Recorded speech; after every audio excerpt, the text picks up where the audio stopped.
que tiene ahí un título, y como desde un principio hablamos, ¿verdad? No son títulos que pongan los autores, que ponga la Biblia o que ponga el Espíritu Santo, porque sabemos que el autor de la Biblia es el Espíritu Santo, pero son títulos para identificar cada una de las parábolas o aquellas porciones con las cuales nos identificamos. Y esta tiene ahí un pequeño título, ¿cómo dice? Parábola de la oveja perdida. Es una parábola tan hermosa.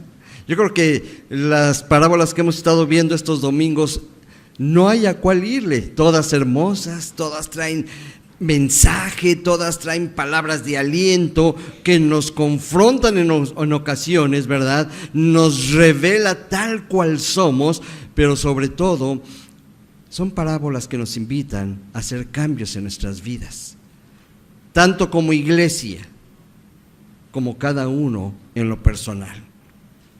Y esta hermosa parábola nos habla de un pastor primeramente, pero también de una parábola, de una oveja que estaba perdida.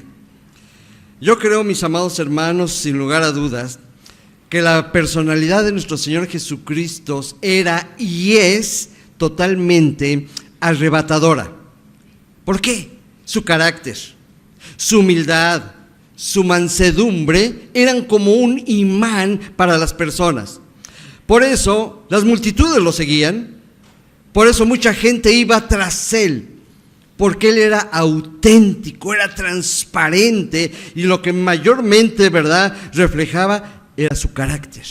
Y acuérdense que es algo que Dios quiere trabajar en nuestra vida, en nuestro carácter, no en lo que tú haces. Lo que tú haces no sirve. Lo que sirve es lo que Dios está haciendo en tu vida, en tu carácter. Y por eso la gente seguía al Señor Jesucristo. Siempre estaba dispuesto, y es más, cambiaría la palabra, siempre estaba disponible para ir a visitar, por ejemplo, a la hija de Jairo, para ir a visitar a Marta y a María, que su hermano había muerto, para estar con sus amigos. Siempre estaba disponible para todos, para escuchar, para sanar, para predicar, porque su corazón tenía una característica: desbordaba amor. Yo no sé cómo está el corazón de usted. ¿Desborda amor? Pues nada más dos, los demás no sé qué desborda. A ver, pregúntele al que está junto a usted, ¿qué desborda mi corazón? No se enojen por lo que les van a contestar. ¿Ya les contestó? Ya veo caras como que vas a ver llegando a casa. Vas a ver. El corazón del Señor Jesucristo desbordaba amor. Y en esta ocasión, cuando Él está hablando acerca de esta parábola, no era nada diferente. Lean, vamos a ver, porque hay dos actitudes que también quiero remarcar antes de entrar al punto fundamental. Verso número 1. Había ahí dos grupos. Verso número 1, por favor. Léanlo conmigo. ¿Cómo dice? Se acercaban a Jesús. ¿Quiénes? ¿Cuál era el propósito? Oírle. Oírle. Dos clases de personas que para la gran mayoría no valían ni un centavo. ¿Quiénes eran? Los publicanos. ¿Y quién? Nada más para salir de dudas, ¿cuántos publicanos y pecadores hay aquí? ¿No hay? Pues, a ver, levanten su mano. Pues, todos. No, es que yo soy como el siguiente grupo. Vamos a ver cuál es el siguiente grupo. Vamos a ver. Entonces, estos se acercaban únicamente para escucharlo. No perdían la oportunidad para estar cerca del Señor, que desbordaba amor, que su presencia lo llenaba todo, y aprovechaban para escuchar palabras de aliento, palabras de amor. Ahora, por lo regular, la gente que seguía al Señor obviamente era gente pecadora, gente rechazada, gente despreciada, pero principalmente por la cúpula religiosa. Fíjense que esto no ha cambiado. En muchas iglesias esto sucede, por los que se sienten más rectos, que hacen todas las cosas bien, se han olvidado de los despreciados. de los que no valen nada a sus ojos. Pero aquí era diferente. Querían estar ellos con Jesús. Estos pecadores seguramente no merecían ni que el otro grupo los mirara, porque se contaminaban sus ojos. No veas ese pecador, volteate para acá, porque si no, mira, te va a contaminar. A ese grado llegaban. Era tanto, ¿verdad?, la religiosidad que había, que la mayoría de la gente se sentía hecha a un lado, como que no existiera, como si fuera invisible. Yo no sé, a mí sí me ha pasado, luego cuando paso, ¿verdad?, junto a algunos de ustedes, me siento el hombre invisible. No me saludan. ¿No? ¿Se ha sentido así el hombre invisible? Que pasa la gente y no lo saluda y no lo ve y mejor lo evito. Así eran estas personas. Se sentían realmente rechazados por esta cúpula religiosa. ¿De quién estamos hablando? Verso 2, por favor. ¿Cómo dice? Y los fariseos y los escribas, ¿qué dicen? Murmuraban, diciendo: a los pecadores recibe y come con ellos. Entonces, en estos dos primeros versículos encontramos dos grupos diferentes. Número uno, aquellos que con una gran necesidad de Dios. Yo digo, cuando el hombre y la mujer se den cuenta que su mayor necesidad en la vida es Dios, no necesitaríamos de un nuevo presidente, no necesitaríamos de nada, porque la mayor necesidad de nosotros es Dios. Y estos primeros, los publicanos y los pecadores, querían estar cerca de Jesús, querían satisfacer esa necesidad que ellos tenían. Pero dice aquí que se acercaban a Jesús, ¿para qué? Ya lo dijimos, para escucharle. Ahora, ¿los fariseos y los publicanos seguían a Jesús? Sí, también. ¿Pero para qué? Para juzgarlo, para murmurar. ¿En cuál de los dos grupos está usted? ¿Viene a la iglesia a escuchar la palabra de Dios? ¿O viene a la iglesia para murmurar del pastor, de los diáconos, y no sé de qué tantas? Dos grupos diferentes, dos bendiciones diferentes. Había aquí una gran necesidad. ¿Qué era lo que buscaban los primeros? Palabras de aliento. Hablando el otro día con una hermana, me decía: pastor, yo traigo muchas cargas, muchos problemas. Y una hermana se acercó conmigo y me dijo: es que tú no sirves al Señor, tú no trabajas para Él. ¿Cuándo vamos a aprender que el servir a Dios no funciona? No funciona.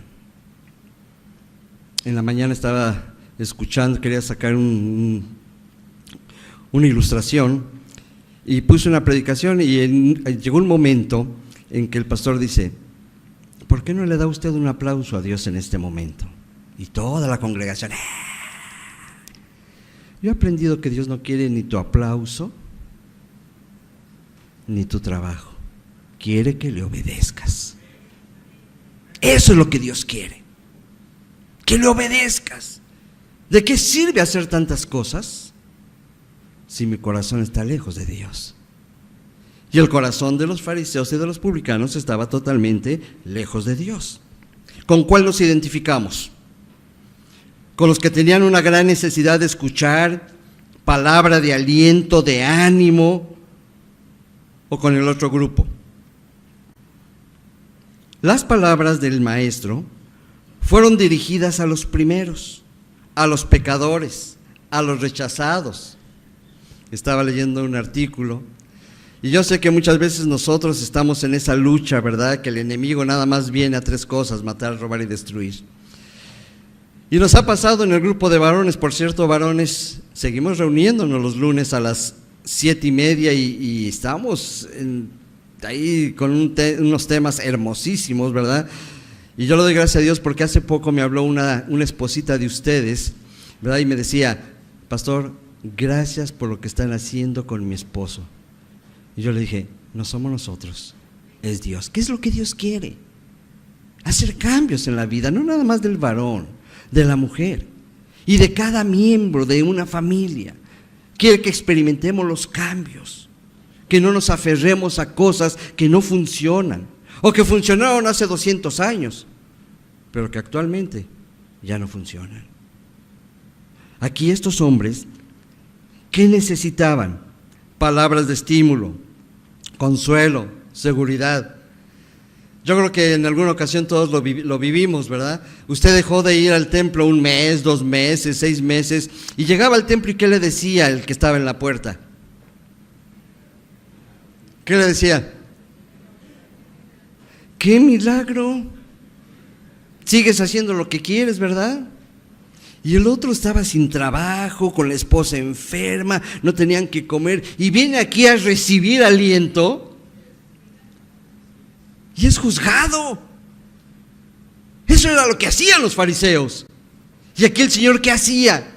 Los recibía, los abrazaba, experimentaba el amor que desbordaba del corazón del Señor Jesucristo. Y es un punto que nunca debemos de perder como iglesia. Y si se ha perdido, urge que lo retomemos. Este es un hospital, hermanos. Es un lugar para el rechazado, para el abandonado, para el triste. No es para que se luzca nadie, sino para que nos sintamos amados. Ahora, es un amor que no viene de mí, es un amor que viene de lo alto, es un amor que viene de Dios. Por eso estas personas en multitudes seguían a Jesús. Yo he leído la Biblia varias veces. Nunca he visto que un grupo de fariseos siguieran a Jesús para que sus corazones fueran bendecidos. No. ¿Por qué no lo seguían ellos las multitudes? ¿Por qué no seguían al sumo sacerdote? ¿Por qué? Porque cuando llega Jesús hace un cambio radical en la vida, en la manera de vivir de la iglesia. Y por eso seguían a Jesús estas personas. Los fariseos y los escribas se sintieron ofendidos por el actuar del Señor. ¿Cómo dice ahí? En el verso 2 que ya leímos, la segunda parte, la última línea, que dice: a los pecadores recibe y con ellos come. Casi me lo estoy imaginando, ¿verdad? Se junta con pecadores, persinándose. Se les había olvidado cuál era el propósito de que ellos estuvieran al frente de la sinagoga. Se les había olvidado un pasaje que vamos a ver más adelante, de lo que dice Oseas. Qué triste cuando nosotros perdemos la visión y cuando nos dedicamos a otras cosas y no a buscar las ovejas que se encuentran perdidas. Estos fariseos y los escribas es como diciéndole a Jesús: nos avergüenzas con estas actitudes, Jesús. ¿Cómo puedes relacionarte con ese tipo de gente? Por favor. Se molestaban porque esta clase de gente, a los ojos de Dios, sí valían la pena. Quizá ellos, ¿verdad? Quizá ellos, no es que nosotros somos los representantes, somos el Sanedrín, somos la cúpula de la sinagoga, tú tienes que venir con nosotros. El Señor dice: es que yo he venido por los enfermos, no por los que están sanos. Y sabemos que no había sanidad en ellos. Ellos se sentían justos, pero la Biblia dice que no hay justo ni uno solo. Por eso se sentían ellos ofendidos. ¿Cómo, Jesús, te vas con ellos? Esto iba contra su tradición y todavía lo vemos, ¿verdad?, en algunas religiones. Se hincan ante los ciertos líderes religiosos, le besan la mano, se humillan delante de ellos. El Señor Jesús era tan diferente y sigue siendo tan diferente a todo eso, que por eso la gente sigue a Jesús. ¿Qué clase de amigos? Ahora hasta come con ellos. En el Evangelio de Mateo, en el capítulo 18, no lo busquen, que es un pasaje paralelo al de Lucas. en estos dos pasajes nos hablan acerca de la oveja perdida. El Señor les deja muy claro en ese pasaje a qué había venido el Señor Jesús. Ahí en el verso 11 del capítulo 18 de Mateo dice: porque el Hijo del Hombre ha venido para salvar lo que se había perdido. ¿A qué vino? ¿Por quién vino? A ver, no escuché. ¿Por quién vino? Por mí, no por nosotros. Vino por mí. Ahorita vamos a ver que es algo singular, no es plural.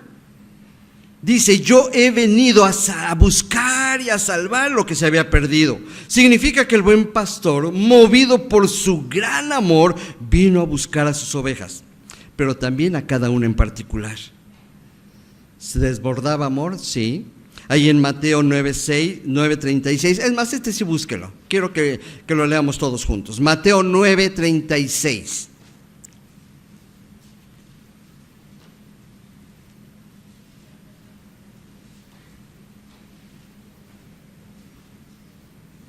¿Lo tenemos?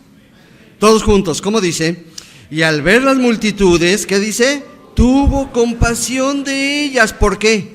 Porque estaban desamparadas y dispersas como ovejas que no tienen pastor. Compasión. Yo no sé si han visto, y nos privan de muchas imágenes, si han visto algunas imágenes de lo que está pasando en Siria. ¿Cómo es posible que su mismo líder, cuando ve las multitudes, acaba con ellas? ¿Dónde está la compasión? ¿Dónde está la misericordia?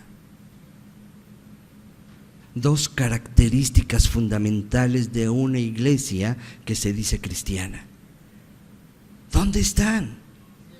El Señor está diciendo aquí: tuvo compasión. ¿Qué significa eso? Su corazón se rompió al verlos, porque los identificó con un oficio que era muy popular en aquel entonces. Era pastor de ovejas. Y después por eso él se presenta como el buen pastor. Y quería tomarlas entre sus brazos y quería sanarlas. Tuvo compasión de ellas. Hay un canto, ¿verdad?, que todos nos sabemos, el canto de las 100 ovejas precisamente, ¿verdad? Y hay una parte que dice: y esta historia vuelve a repetirse. ¿Cada cuándo se repite esa historia? Todos los días. ¿Hay ovejas perdidas? Sí. Es más, estoy seguro que aquí hay un buen número de ovejas perdidas. No, pastor, por eso estamos aquí. Eso no quiere decir que no estés perdida. Vamos a ver en qué cosas ahora se pierde el cristiano. Que creemos que con venir a la iglesia, ya la hicimos. Con cumplir con ciertos rituales, ya la hicimos.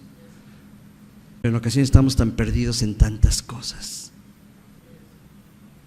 Esta historia, dice el canto, vuelve a repetirse. Aún hoy muchos hombres, mujeres viven perdidos, sin ninguna esperanza, perdidos en el alcohol. El otro día yo les hablaba, ¿verdad?, del índice en las estadísticas, cómo ha crecido en el caso de las mujeres. El alcoholismo está inundando ahora también a las mujeres. Perdidos en el alcohol, perdidos en las drogas, perdidos en la pornografía, en la depresión, en la soledad. Yo no sé tú en qué estás perdido, mi amado hermano. Quizás te estás perdido en una religión que no funciona. Aquí mismo, ocupados con tantas cosas que nos perdemos y no estamos atentos a lo que Dios está demandando. Viven lejos de Dios, se alejan más cada día y no quieren saber absolutamente nada de su amor y su perdón. Pero lo verdaderamente trágico es que muchos cristianos hoy en día viven una vida totalmente lejos de Dios. Muchos piensan, ¿verdad? No, pues ya soy salvo, ya no hay problema, yo ya sé que voy a ir al cielo cuando muera. Y una vez alguien me decía: pastor, ¿se pierde la salvación?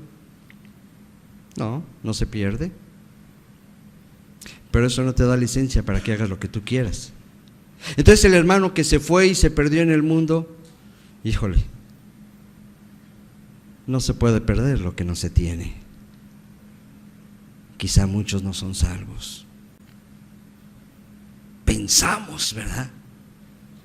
Y se vive como queremos. Estamos en la iglesia y decimos, sí, Señor, aquí estoy.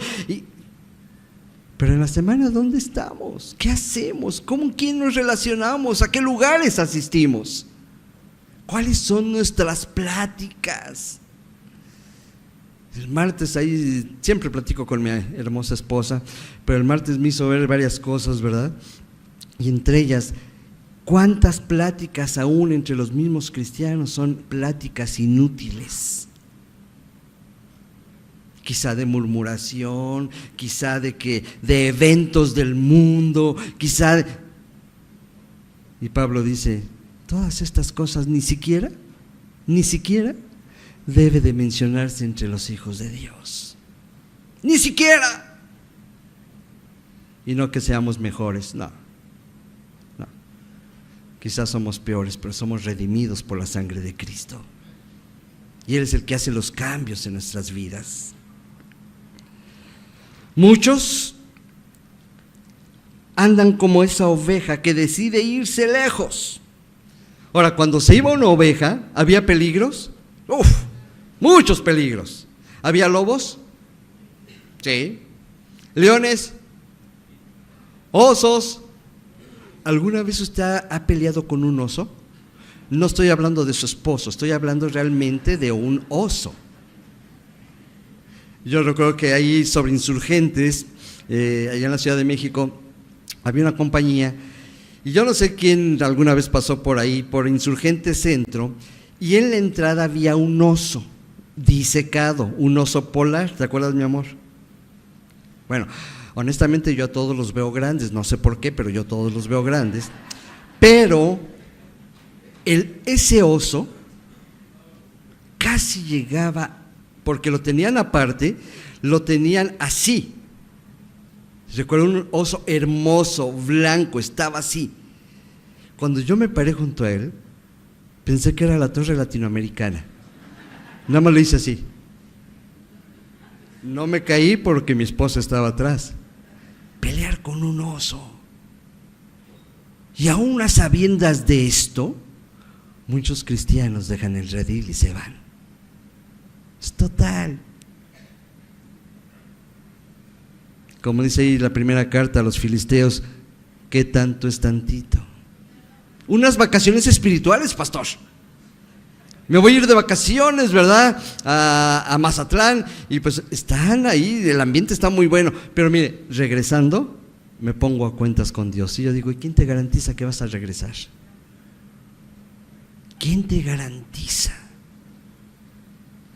Sabemos que había osos porque el rey David, cuando habla con Saúl, le dice, yo he matado osos y he matado leones. Sí, pero tú no eres David.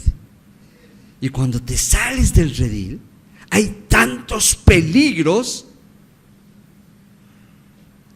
A ver, varones, ¿cómo reaccionarían ustedes? Porque las hay hoy en día, ¿eh? ¿Cómo reaccionarían varones? Esto no es muy común. Vas manejando, ¿verdad? Y en tu coche. Y en el semáforo que está en alto, se te empareja una muchacha atractiva. Imagínatela con no, mejor no te la imagines. Y voltea y te pasa un papelito con su número celular. ¿Cómo reaccionarías, varón? Metes la panza, levantas la cara, ¿verdad? ¿Quién te dice que no vas a caer? ¿Quién te dice?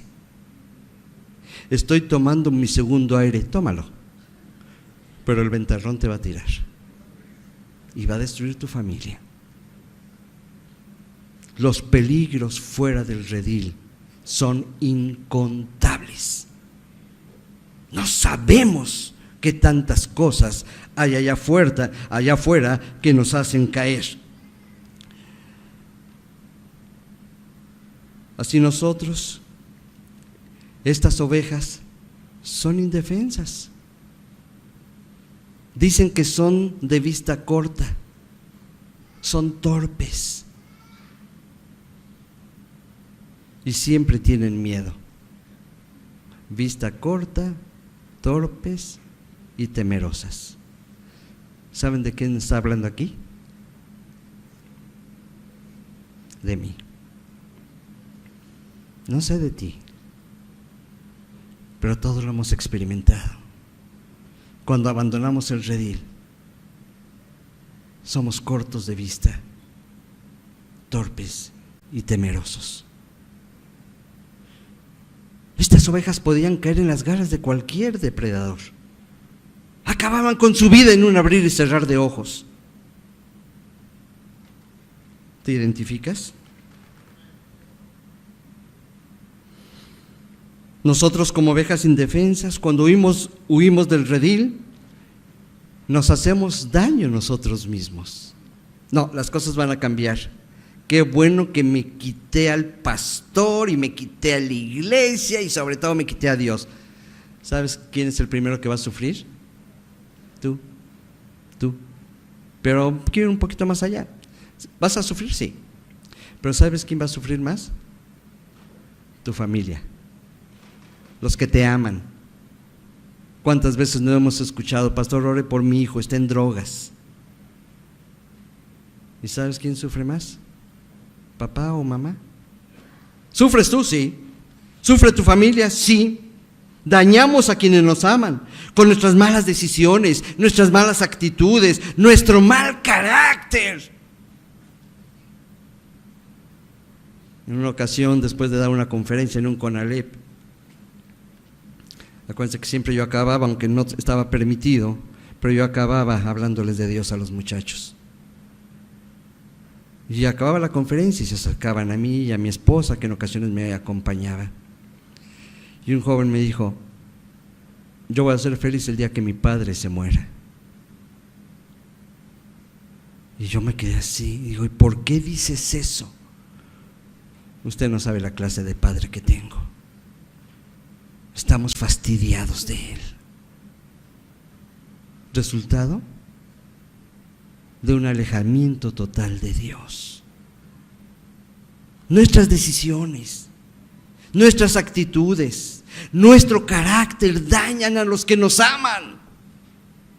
Pero decidimos abandonar el redil. Al primero que lastimamos ante todo es a nuestro pastor. El Señor Jesús es el que sufre por su oveja.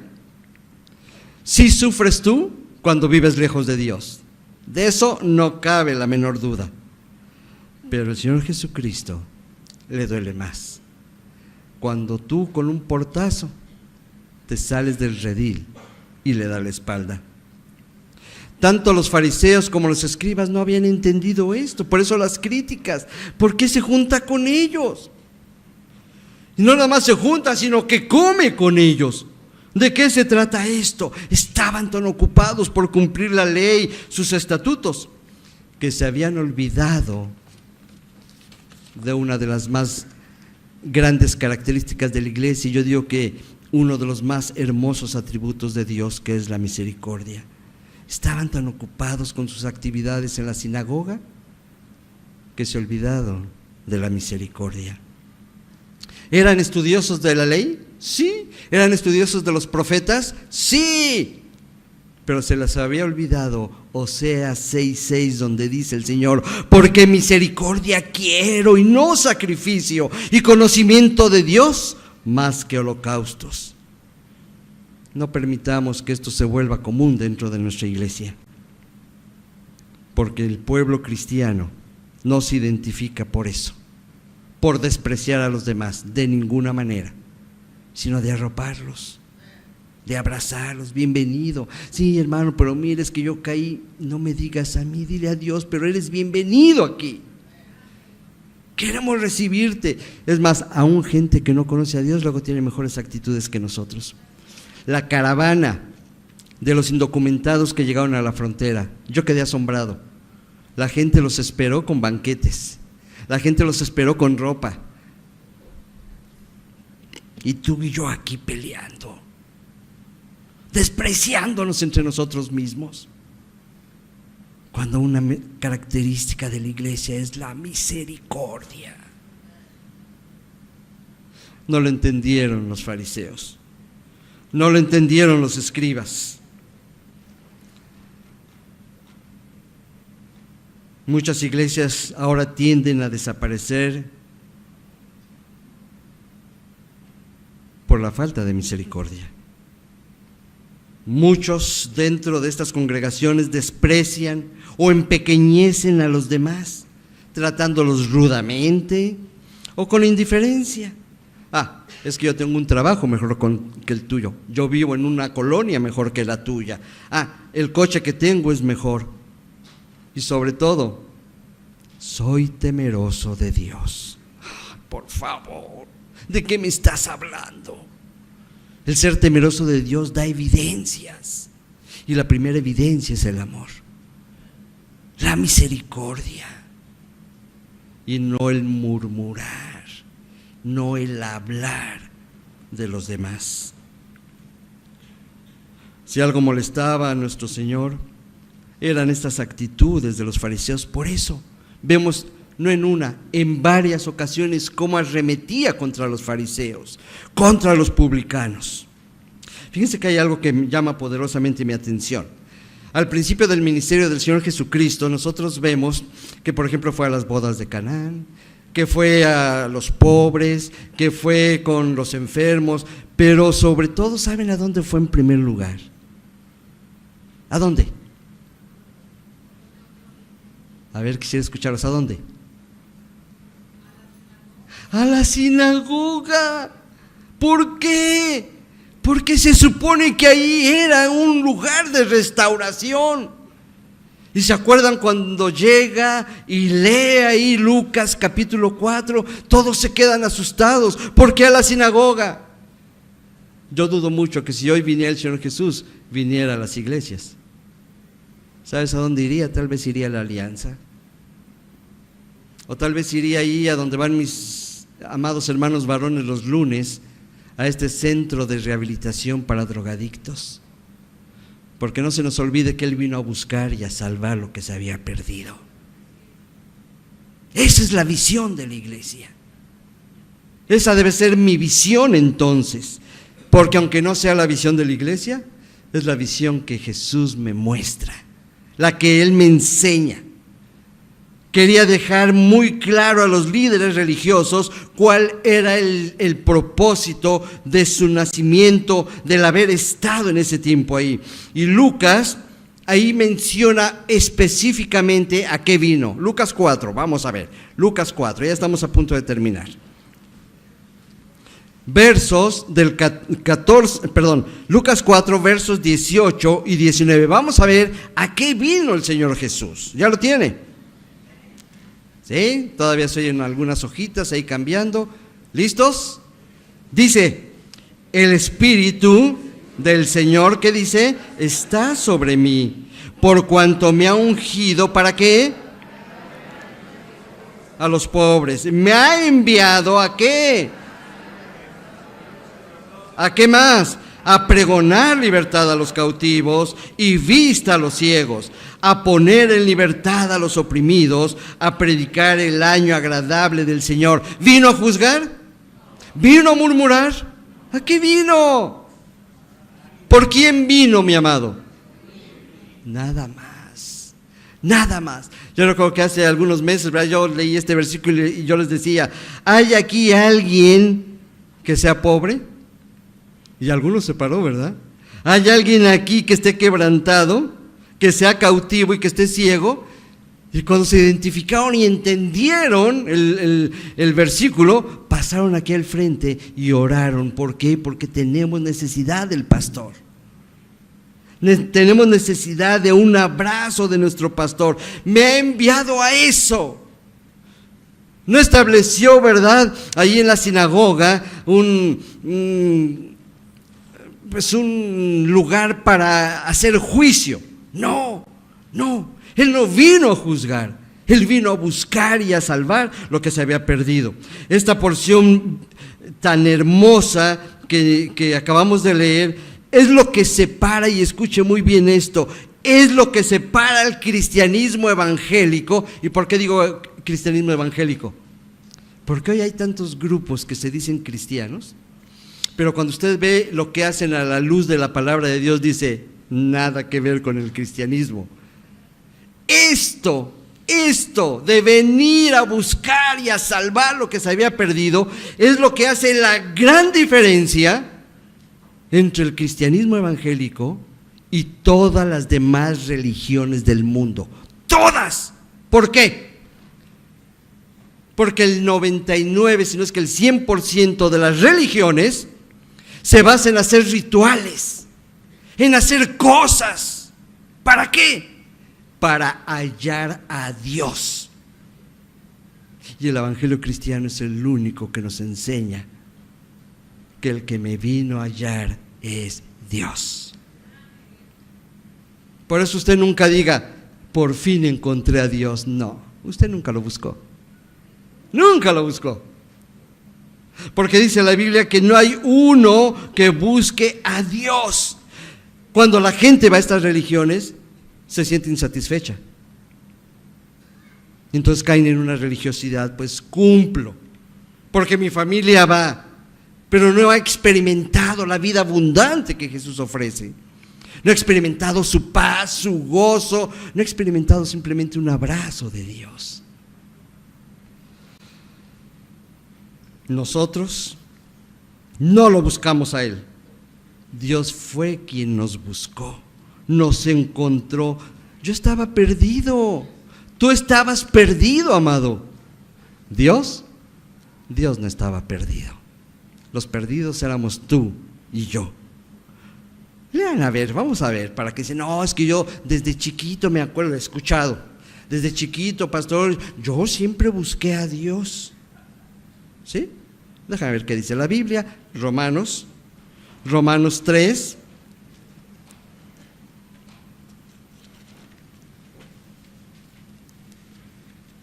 ¿Ya lo tienen, mis amados? Vamos a leer los versos 10 y 11. Romanos 3, 10 y 11. ¿Listos? ¿Cómo dice? Como está escrito, no hay justo ni aún uno, no hay quien entienda. ¿Y qué dice? ¿Nos queda claro? ¿Sí? En primer lugar dice que no hay ni siquiera un solo. ¿Y cómo se sentían los fariseos?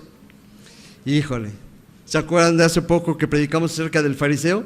¿Qué decía del publicano que estaba ahí? Señor, de veras, te pasaste conmigo. De veras. Yo sé que en ocasiones, ¿verdad? En ocasiones así nos sentimos, porque tenemos una autoestima alta y hemos hablado que la autoestima no sirve, porque no es cuánto me amo yo, sino cuánto me ama Él. Pero salimos contentos de la casa y nos vemos al espejo y decimos, híjole, de veras, Señor, ¿por qué me hiciste tan guapo? Yo hoy en la mañana sí me sentí.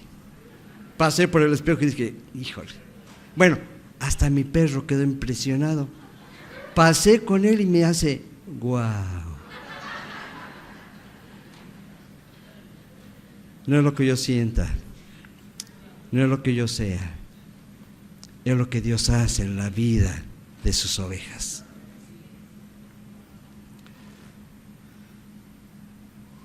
Por eso menciona esto a los fariseos y escribas. Fíjense, apenas estamos empezando la predicación. Verso 4. No, ya vamos a terminar. Verso 4, léanlo conmigo, por favor. 15:4, regresamos a Lucas. ¿Cómo dice? ¿Qué hombre de vosotros, teniendo 100 ovejas, qué dice? Si pierde una de ellas, no le deja las 99 en el desierto y va tras la que se perdió hasta encontrarla. Se trataba de una búsqueda con dos características: paciente. Y créanme que todos los días que yo hablo con mi Dios, yo le doy gracias a Dios por su paciencia para con este inútil. Gracias, Dios, porque eres paciente conmigo, de veras.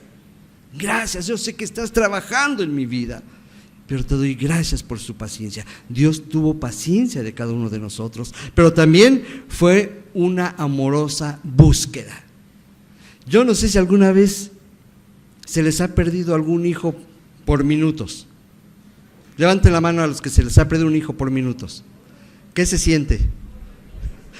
Como dicen, ¿verdad? Que se va el alma del cuerpo. Una vez mi esposita, yo no pude ir con ella, se fue a Ciudad Juárez y en El Paso, Texas, fue con mi hijo que tenía 3 años y se le perdió.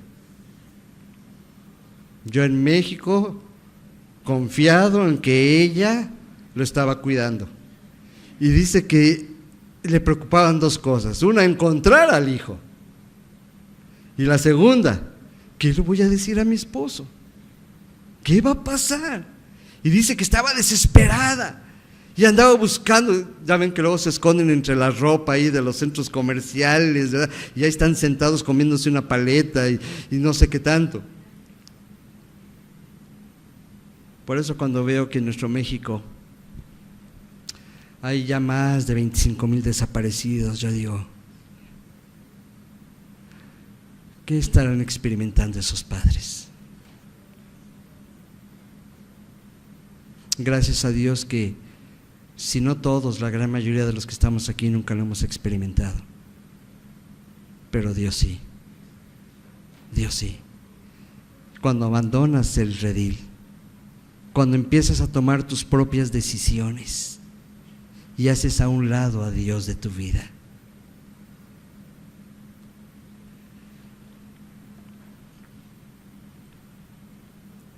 ¿Por qué con una búsqueda amorosa? Porque así es el amor de Dios. Porque dice en Primera de Juan que Dios es amor. ¿Qué me dice eso? Es su naturaleza. Así es Dios, el Dios de amor, y nos busca. Y va buscando paso a paso. ¿Dónde estará? Lo tengo que encontrar. Quizá, ¿verdad? No importa la condición en que tú llegas. ¿Cómo llegaría una oveja? ¿O cómo la encontraría más bien el pastor? ¿Herida? ¿Lastimada? Quizá entre su pelaje, ¿verdad? Traía espinas, quizá algunos moretones. No importa cómo llegues, todos los días te busca tu buen pastor. Todos los días. Quizá alguien, ¿verdad?, le decía al pastor, pero ¿de qué se preocupa? Allá tiene 99 ovejas, una. Como los contadores, pues póngala ahí en la lista de las pérdidas totales, una. Y dice el Señor, no, de ninguna manera. Porque también por esa oveja derramé mi sangre. Porque por esa oveja también padecí y pagué el precio para que alcanzara salvación. Porque yo soy el buen pastor y el buen pastor da su vida por las ovejas, por cada una. ¿Se acuerdan cómo dice Isaías 53:6? Hay una parte en ese versículo que dice, y cada una se apartó por su camino. Está hablando ahí en singular, cada una. Y dice Jesús, pues yo voy a ir por cada una. Él no viene por masas, viene por ti, viene por mí. En lo individual nos conoce. Como leemos en Juan, yo las conozco y ellas me conocen. Y las conozco, ¿qué dice? Por su nombre. ¿Cómo voy a dejar perder una oveja? Ese es mi anhelo, diría el pastor, ese es mi deseo, ir por cada una. Y quiero terminar. En esta búsqueda, primeramente buscó un vientre que fuera digno, y lo encontró en María. Después, buscó un lugar donde poder nacer. ¿Y sabes qué? No lo encontró. Nació en un pesebre. Después buscó a su pueblo y su pueblo lo rechazó. Ahora te está buscando a ti. ¿Cuál va a ser tu respuesta? ¿Estás perdido actualmente?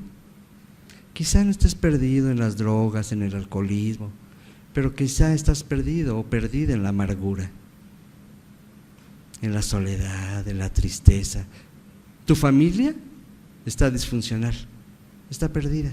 Tu matrimonio no funciona, está perdido. El trabajo es un fracaso, estás perdido. Quizás estás perdido en los programas de televisión o en el internet, solo tú sabes.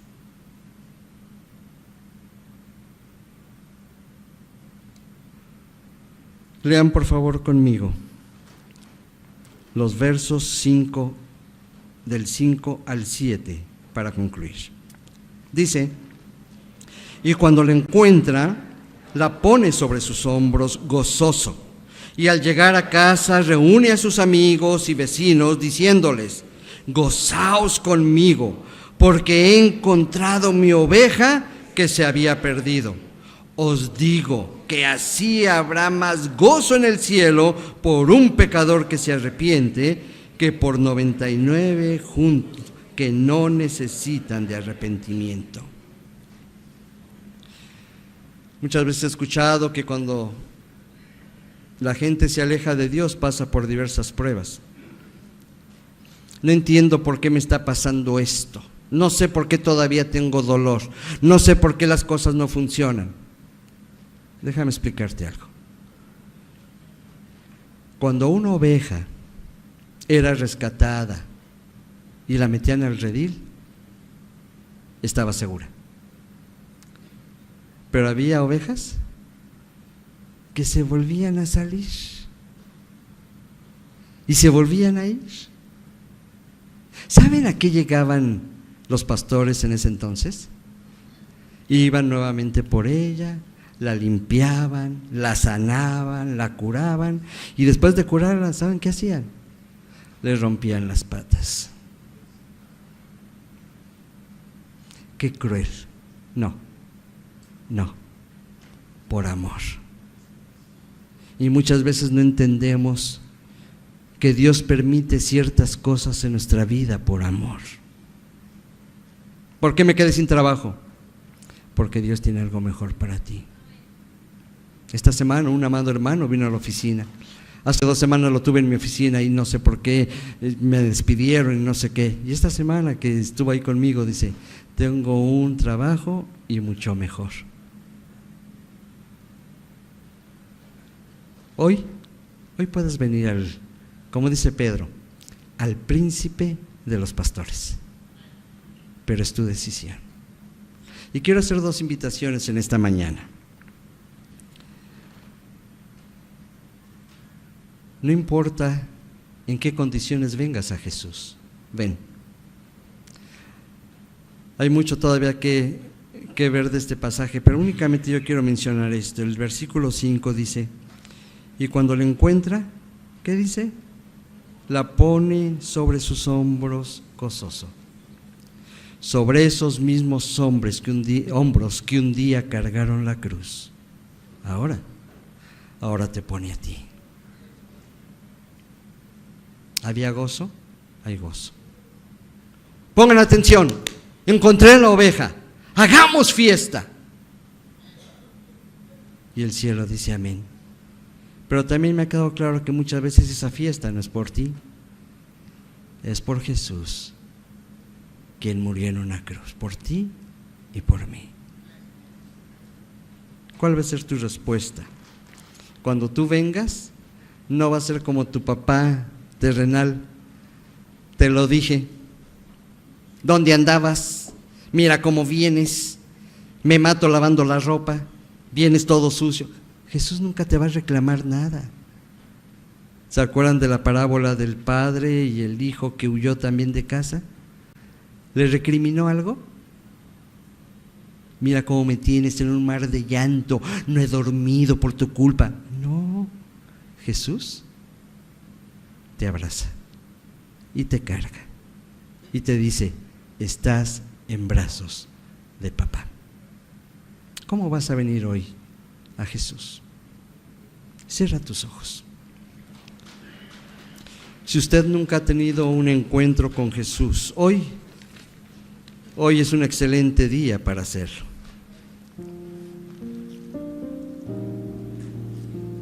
Quizá han dado mucho tiempo lejos de Jesús. Y hoy quiero que usted venga a Él. Ya lo encontró. Jesús lo encontró a usted. Nada más es cuestión de que usted le diga: aquí estoy, Señor Jesús. Quiero que tomes el control de mi corazón, de mis pensamientos, de mi vida. Ya no quiero más. Quiero vivir una vida que te agrade. Si usted en esta mañana quiere declarar su fe en la persona del Señor Jesucristo como el Señor y Salvador de su vida, yo le invito a que ahí sentadito repita esta oración conmigo. Esta oración no es otra cosa más que invitar a Jesús a que entre a su corazón. Repita conmigo: Señor Jesús, mi buen pastor, gracias por encontrarme. Estaba perdido, pero gracias a esa búsqueda paciente y amorosa, tú me encontraste. Abrázame. Perdona mis pecados. Reconozco que soy pecador, pecadora. Reconozco que sin ti estoy perdido. Abro mi corazón y te ruego que tomes posesión de él.